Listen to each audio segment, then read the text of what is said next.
एक गाउँमा हरिबहादुर नामको निकै अल्छी तर रमाइलो मान्छे बस्थे।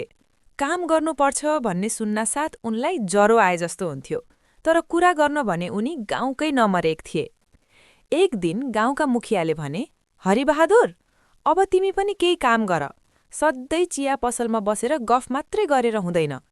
हरिबहादुरले तुरुन्तै जवाफ दिए, मुखियाज्यू, म त ठूलो कामको तयारी गर्दैछु। मुखिया अचम्म परे, कस्तो काम?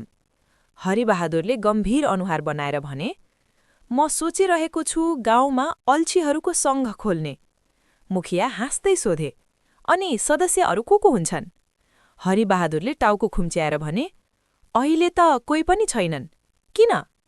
सबैलाई सदस्य बन्न आउनै अल्छी लाग्यो। त्यसपछि चिया पसलमा बसेका सबै मान्छे हाँस्न थाले, तर हरिबहादुर भने अझै गम्भीर हुँदै बोले, हाँस्नु भयो?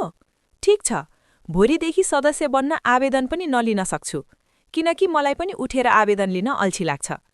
त्यस दिनदेखि गाउँलेहरूले उनलाई काम गर्न नसके पनि हँसाउन चाहिँ सबैभन्दा ठूलो काम गर्ने मान्छे मान्न थाले।